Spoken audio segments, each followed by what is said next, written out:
Qué bueno es tener grupos como estos de adolescentes, de jóvenes, de matrimonios, de adultos mayores, de niños, para todas las edades. Usted busca y encuentra. Y eso es lo bueno. Pero no solamente busca y encuentra, sino lo lindo es formar parte y aportar y apoyar a cada grupo al cual usted pertenece. Y de la misma manera que hay grupos por edades, también hay grupos pequeños por asociación de lugares donde vive, por intereses, por afinidad, y se juntan, o lo que queremos es que la mayor cantidad de grupos puedan formarse y ahí estar discipulándose y ser un grupo pequeño, pero grande al mismo tiempo, en Cristo. Esto es lo que estamos tratando de impulsar, porque eso es la iglesia.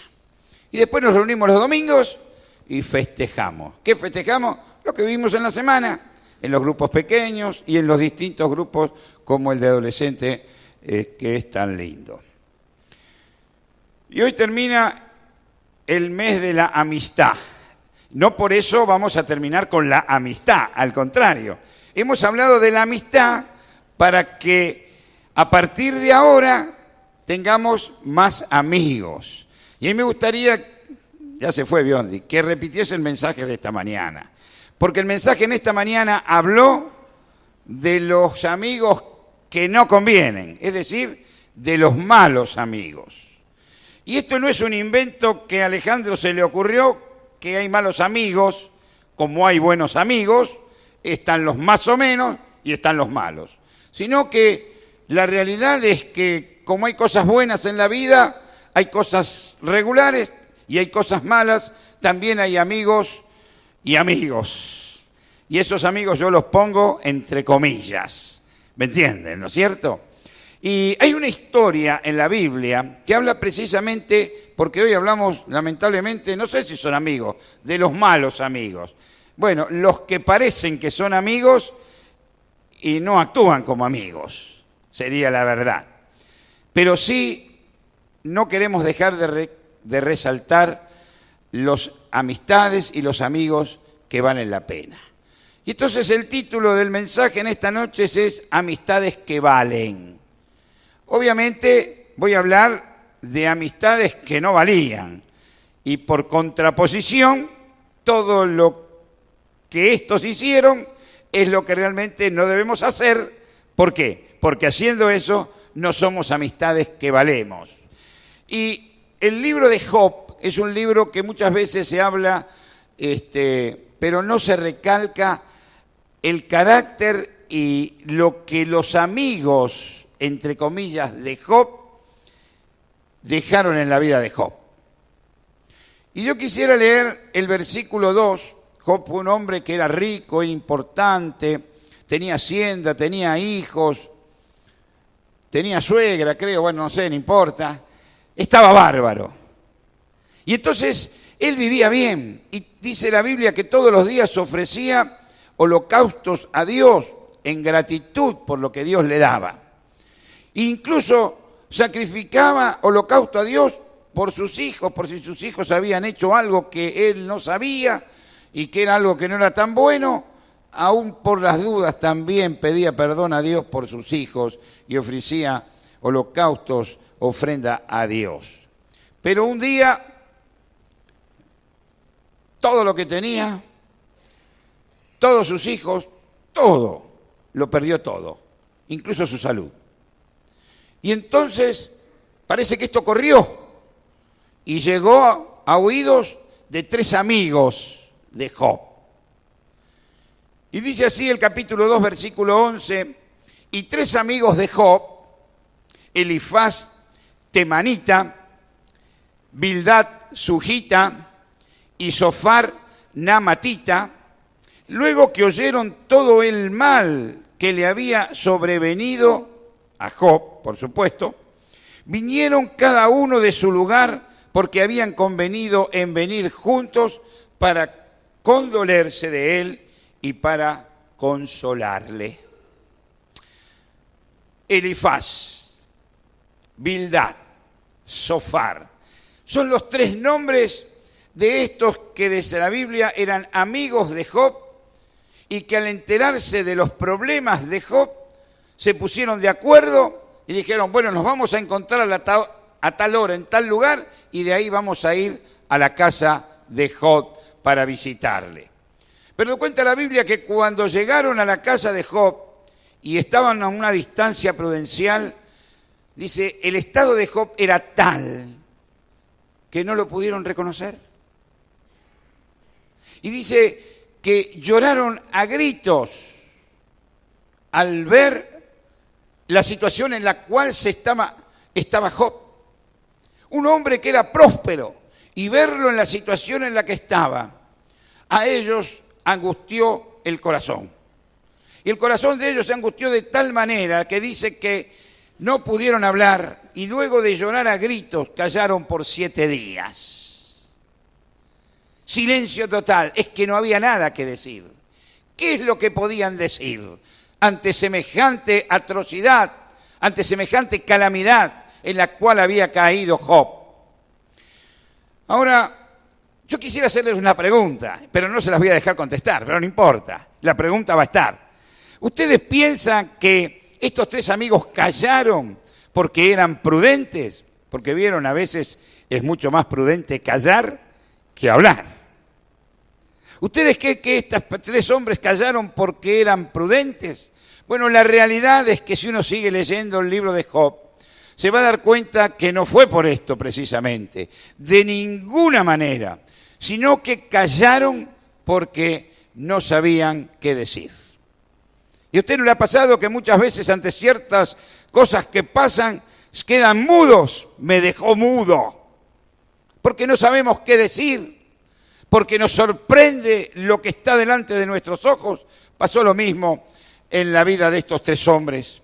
Y entonces esperaban que Job dijera algo, que les diera la puntita del ovillo para ver si podían sacar y entender por qué Job estaba en esta situación. Ellos esperaban que Job hablara primero para después ellos poder responderle. ¿Saben por qué? Porque en sus mentes había pensamientos no de bien, sino de juicio. En sus mentes había pensamientos de duda con respecto a su amigo que estaba sufriendo. En sus mentes había perversidad, sospecha y crueldad. Por eso es que no hablaron. Por eso es que estaban esperando que Job hablara para ellos poder responder.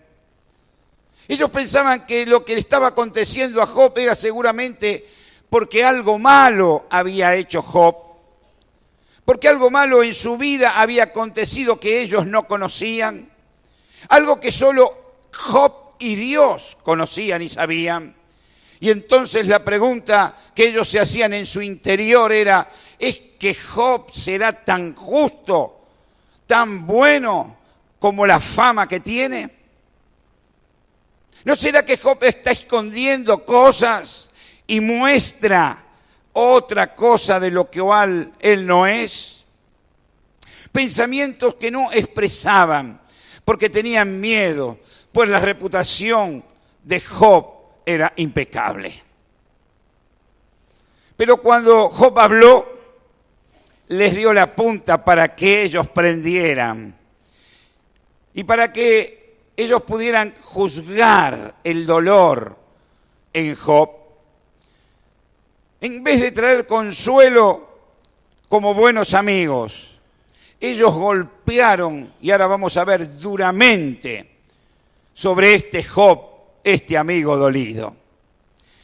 Elifaz dijo lo que muchos creemos, o creen, yo no lo creo, o lo que muchos dicen, y lo que muchas veces se enseña desde los púlpitos, de las distintas iglesias, no solamente evangélicas, sino de otros credos, que el sufrimiento siempre es consecuencia del pecado. Y si sufrís es porque hay algún pecado que has cometido y que te lleva a ese sufrimiento. Que el golpe que estás recibiendo es producto de lo que has vivido. Y entonces Elifaz le dice esto a Job, y en el versículo 5, en el capítulo 5, el versículo 17 de Job, él habla de que, y exhorta a Job a aceptar el castigo. Y dice, he aquí bienaventurado es el hombre. ¿No tenemos las diapositivas hoy? Hoy no. Bueno, lo vamos a perdonar al pastor. He aquí bienaventurado el hombre a quien Dios castiga. ¿Qué va? ¿Ustedes se dan cuenta? Bienaventurado es dichoso al hombre que es castigado por Dios. Y entonces le dice, por tanto no menosprecies la corrección del Todopoderoso. Es decir, sos un pecador y Dios te está corrigiendo. Bueno, aceptá la corrección de Dios. La realidad es que la Biblia nos enseña que muchas de las calamidades y de los problemas que pasamos es producto de nuestro pecado. Muchas veces sí, pero muchas veces no. En este caso no era así, porque Dios dice que era justo. Y sigue diciendo Elifaz, este amigazo, este pingazo de amigo que tenía, en el capítulo 22, versículo 5, por cierto, dice, tu malicia es grande. Fíjense, de haber callado 7 días, todo lo que le está diciendo después, ¿no? Tu malicia es grande y tus maldades no tienen fin. ¿Ustedes qué piensan si un amigo les dice eso? Tus maldades y tu malicia es terrible, no tienen fin. ¿Qué van a decir? El pastor es un enemigo de mí, ¿no? Si me puede pisar, me ve cruzando y viene con el coche, me pasa por arriba. Estos eran uno de los amigos de Job. Y dice en el versículo 21 del mismo capítulo, vuelve ahora en amistad con Dios y tendrás paz. Después de pegarle con un caño, le da un consejo. ¿Qué consejo? El consejo era bueno, tener paz con Dios. El tema es, ¿por qué le dio ese consejo? Y muchas veces nosotros somos amigos como Elifaz. Y sacamos la paja en el ojo ajeno, como dijo Jesús, y no nos fijamos en la viga que está en el nuestro. Pero vayamos al otro, Bildad. Este me suena parecido a otro, pero no vamos a hablar de eso. Hablaba igual que Elifaz, pero ahora en vez de echarle la culpa a Job, le echa la culpa a los hijos de Job. Y le dice que lo que Job estaba viviendo era porque sus hijos, vaya a saber en las fiestas las cosas que harían. Cuando la Biblia, y esto muchas veces es tomado y predicado también desde nuestros púlpitos. Y entonces cuando un hijo tiene algún problema es porque el padre pecó. Y la maldad es hasta la 4ª generación, no sé cuántos disparates más se predican.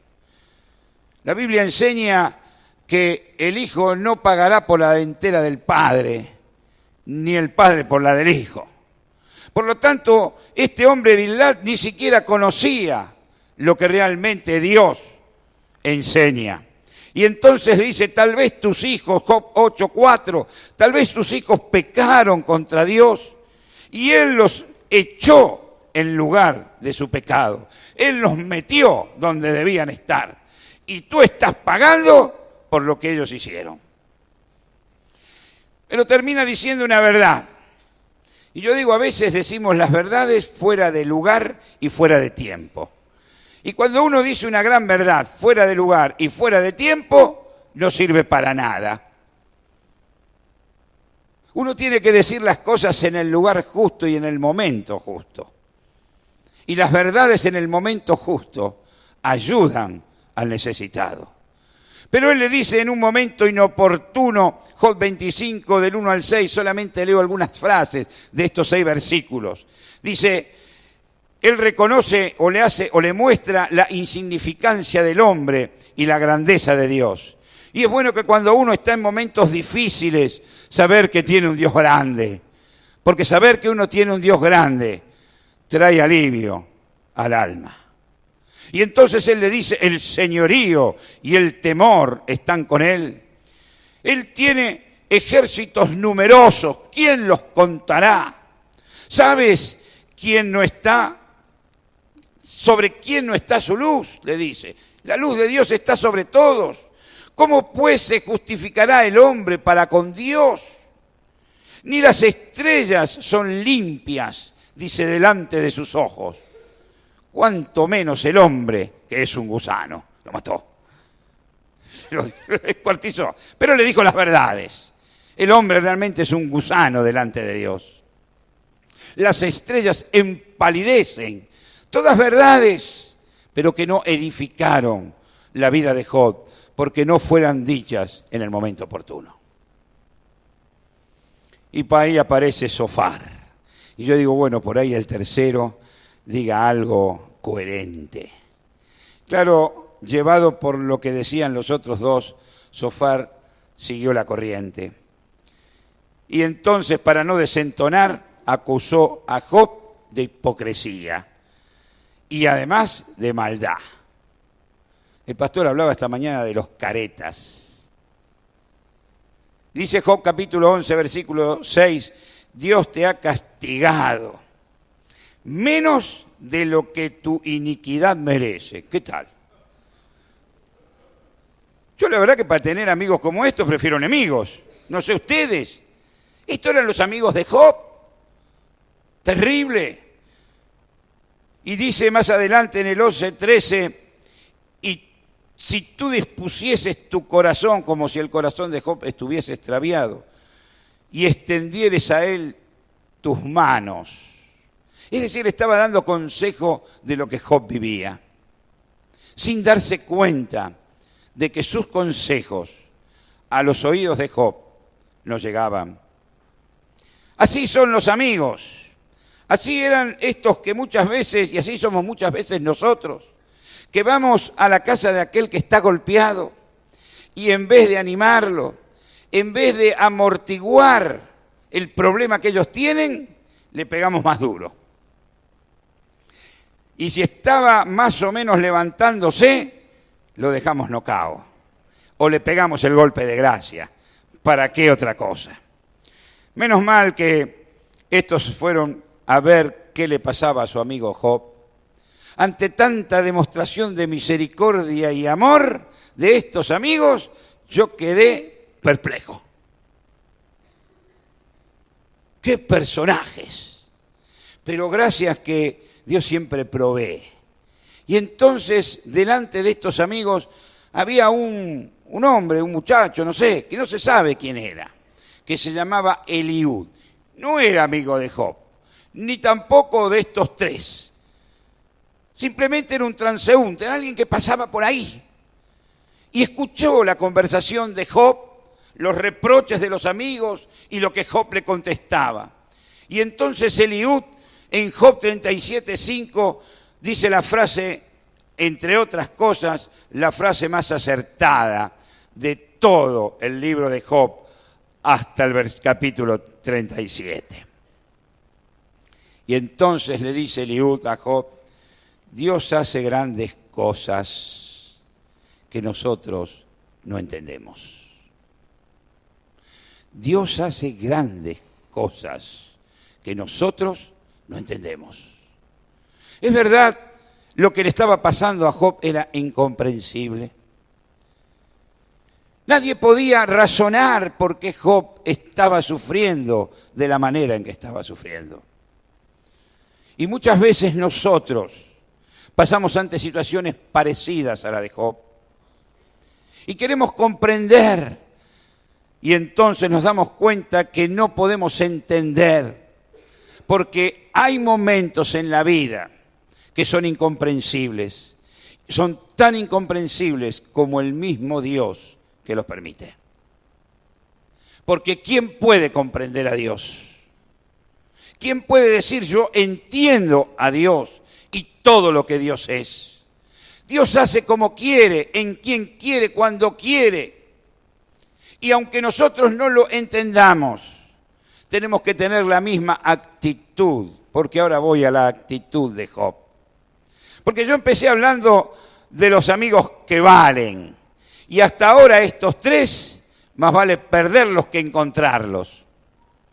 Pero sí hay un amigo en este libro que sí valía la pena, Y ustedes estarán pensando, equivocados. ¿Saben quién era el amigo que valía? Job. Porque Job sufre el dolor. Job escucha a estos amigos, entre comillas, y estos amigos llevan a Job a enfrentar a Job con Dios. Y entonces Job, en el dolor y ante la actitud de los amigos, incomprensible, que en vez de atraerle un abrazo, un cariño, una palabra de aliento, en vez de venir a sostenerlo, encima le venían a pegar. Él entonces no entiende en realidad bien lo que estaba pasando. Y él entonces empieza a hablar con Dios, empieza a reclamar por qué le estaba pasando lo que le estaba pasando. Job lo expresa y dice, y empieza a hablar y a contender con Dios, y Dios empieza a mostrar lo que él es. Y que Dios no lo había abandonado. Y Dios le empieza a preguntar si él podía entender todo lo que Dios había hecho. Y Job se da cuenta que no entiende nada, ni siquiera la creación que tenía ante sus propios ojos. Muchas veces no podemos explicar lo que tenemos ante nuestros ojos y queremos explicar lo que no podemos ver. ¡Qué ignorantes! ¡Qué soberbios! Pero Job fue humilde ante Dios. Y él le dice a esos disputadores, porque así yo los llamo a sus amigos, y la Biblia los llama así, disputadores son mis amigos, mas ante Dios, dice Job, derramaré mis lágrimas. No fue por lo que los amigos le dijeron, sino fue por lo que había en el corazón de Job. Él entendió que la única manera de poder salir de esto era derramando sus lágrimas delante de Dios. Él veía él le parecía que Dios lo había abandonado. Ya no lo escuchaba. ¿Cuántas veces nosotros de la misma manera estamos en situaciones difíciles y nuestros amigos, en vez de ayudarnos, nos golpean? Y entonces oramos y pedimos y clamamos y no encontramos respuesta de la misma manera que Job no encontró respuestas. Y entonces empezamos a pensar, Dios me abandonó, la mano de Dios me soltó. Job lo expresa, oh vosotros mis amigos, no tenéis compasión de mí, tened compasión de mí, porque la mano de Dios me ha tocado. Porque la mano de Dios me ha abandonado. Pero qué bueno que es Dios. Dejó que Job soltara el rollo, como hacen los psicólogos, ¿viste? Hable, y vos hablás, y no sabés si el otro está durmiendo o te está escuchando.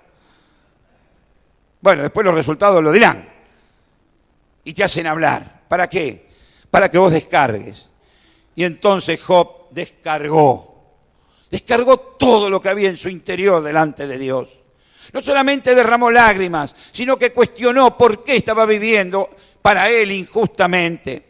Y muchas veces nosotros somos iguales y nos dejamos acariciar por nuestra autoestima. Vieron que está de moda esto, ¿no?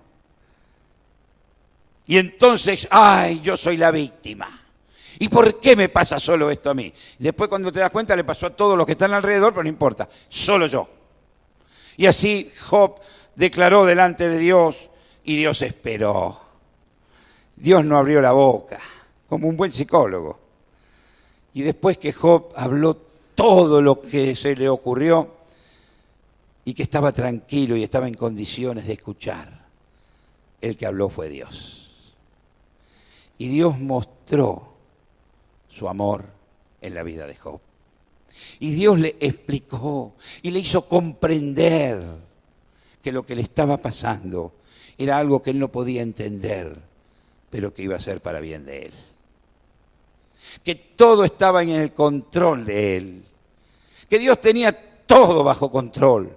La vida, la situación de Job y aún la de sus amigos. Qué importante es cuando uno logra entender esto. Job estaba convencido de su rectitud. Él creía que con su rectitud agradaba a Dios. ¿Y cuántas veces nosotros creemos que con nuestra vida legalista estamos a la altura de decirle a Dios, Señor, mirá qué lindo y qué bien que me porto? No estaba tan equivocado. Dios amaba a Job. Dios reconocía a Job, pero nunca alcanza. Por eso aquel amigo le dijo, las estrellas empalidecen delante de la gloria de Dios. Como queriendo decir, aún nuestras buenas obras empalidecen ante la demanda de la justicia de Dios. Y así es que estaba viviendo Job la vida. Y Job se da cuenta y reconoce su ignorancia, su autoestima, su autojustificación, su autosuficiencia, lo cual los estaban engañando. Él los deja de lado y escucha la voz de Dios. Y entonces Job se arrepiente, reconoce y deja de despotricar, como hacemos muchas veces nosotros. Saben, yo aprendo algunas cosas de esta historia. La primera es que nos enseña cómo ser buenos amigos y cómo comportarnos con nuestros amigos. Saben, el problema es que somos tan legalistas, somos tan perfectos, que cuando nuestro amigo se equivoca, en vez de hacer como hizo Dios con Job, restaurarlo, empezamos a decirle, vos, lo que pasa, que esto, aquello, en vez de traerle amor, le traemos juicio. Yo digo que bueno es aprender del pastor Chirico, que siempre a la salida te da un abracito terapéutico. Yo pienso cuánto Job habrá ansiado y esperado que alguien de estos que eran amigos de él, al acercarse, en vez de preguntarle y condenarlo, lo hubiesen abrazado y en silencio lo hubiesen acompañado en su dolor. ¿Cuánto habrá necesitado Job de esa mano cariñosa? Y lo único que consiguió de sus amigos es juicio y condena. ¿Cuántas veces nosotros actuamos de la misma manera? ¿Cuántos grupos se habrán roto en la iglesia por el viste lo que hizo? ¿Viste lo que dijo? Y tan rápido se puso de novio con otra o con otro. Es que no era bueno. En su interior habría. Y siempre estamos viviendo de juicio en juicio. ¿Saben? Dios nos invita a ser como Él es. Dios nos invita a ser como Jesús fue. Jesús se encontró con una mujer samaritana. Esta mañana hablábamos en la clase de adolescentes. Y Él no le dijo le dijo, pero para mostrarle que Él sabía de su vida. 5 maridos has tenido y el con el cual vives no es tu marido.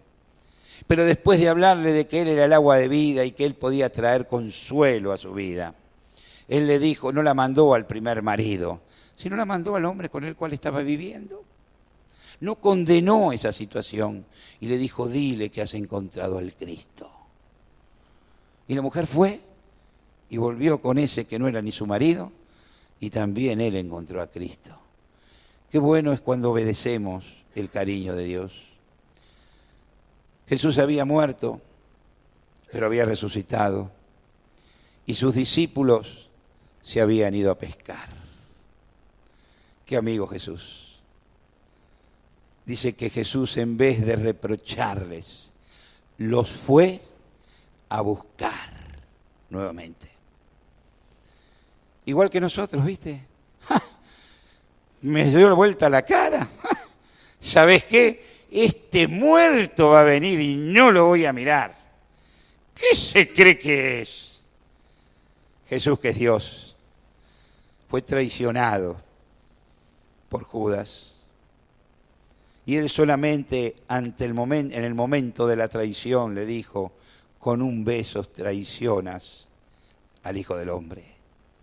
Simplemente para ver si podía recapacitar del error. Se lo habrá dicho con tanto cariño que en el corazón de Judas no hubo oportunidad, sino que no se arrepintió y el remordimiento hizo que se ahorcara. Pero Jesús lo dijo de la misma manera que cuando miró a Pedro, que lo había negado. Dice que lo miró de tal manera que Pedro tuvo que salir y llorar amargamente, porque el maestro, el amigo, había sido traicionado por él. Y Jesús lo va a buscar a la playa y lo encomienda a que no solamente lo siga, sino que haga el trabajo de cuidar a las ovejas de él. Es decir, aún lo jerarquiza. No se acordó del fracaso y de la negación de Pedro. El amor de Jesús, el buen amigo, resaltó aún aquel que lo había traicionado y que se había portado mal. ¿Sabes cuántos amigos se han portado mal contigo?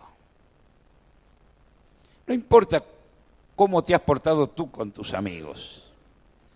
Te voy a hacer víctima en este momento. ¿Cuántos te han dañado? La pregunta es, ¿cómo has reaccionado?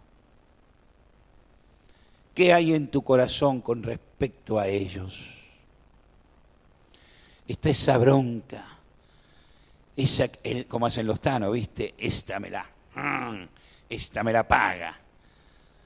O está el amor de Cristo que te dice, anda a buscarlo, es tu amigo. Merece tu perdón. Tú tienes que ser un amigo que vale, no un mal amigo. Y la historia de Job termina de lo más brillante. Y todos dicen que termina brillante porque después que le pasó todo esto a Job, y todos terminan así, por lo menos yo todos los mensajes que escuché, yo quiero cambiar un poco, recibió el doble de lo que tenía. ¿Qué me importa a mí si recibió mucho o poco de lo material? El libro de Job termina brillantemente, porque Job declara algo y Dios le encomienda otra cosa. Job dice, yo te había escuchado o te conocía porque había escuchado de los que otros hablaban de ti. Dice, pero todo esto que viví me ha enseñado no a escuchar, sino a verte. Dice, ahora mis ojos te ven. Él declara que todo lo que hacía era por el conocimiento de lo que otros le habían dicho. Pero dice, ahora tú estás dentro de mí y entiendo por qué te veo.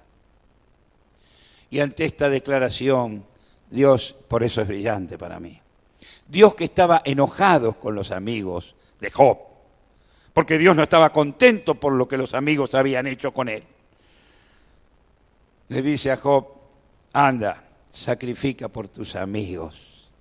Y dice que Job, después de haber recibido de estos tres, ¿no? Eran los tres mosqueteros, bueno, el otro pobre Eliú era D'Artagnan, el más interesante, que le habían dicho de todo y que habían ahondado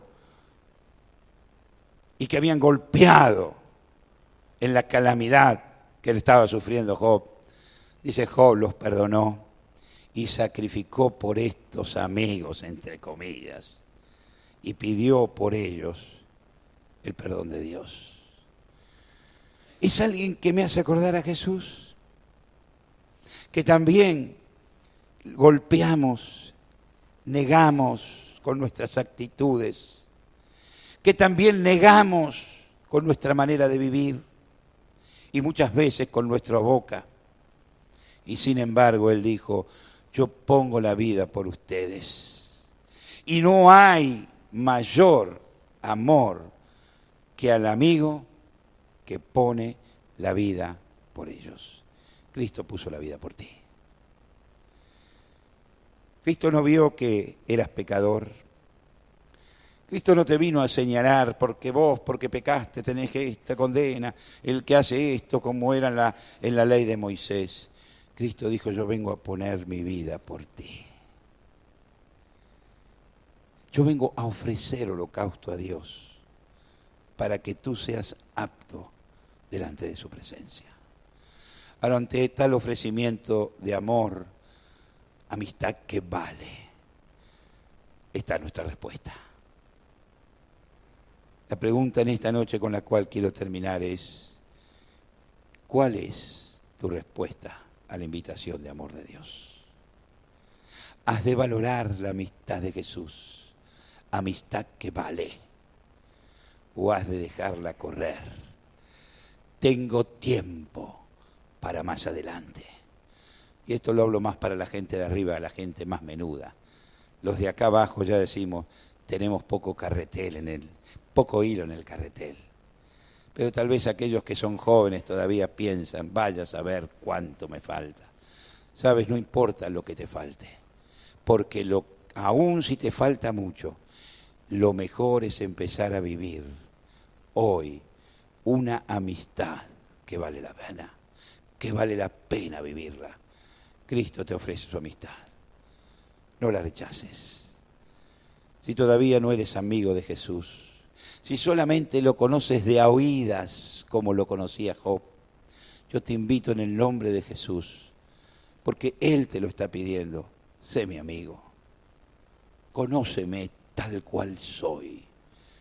Yo quiero compartir contigo toda la vida. Momentos de alegría y momentos de tristeza. Momentos de angustia, momentos de felicidad. Yo quiero vivir contigo y quiero ser tu amigo. Que realmente cada uno de los que aquí estamos en esta noche podamos decir, Jesús, gracias por tu amistad. Vale la pena ser tu amigo. Yo quiero verte. Yo quiero verte.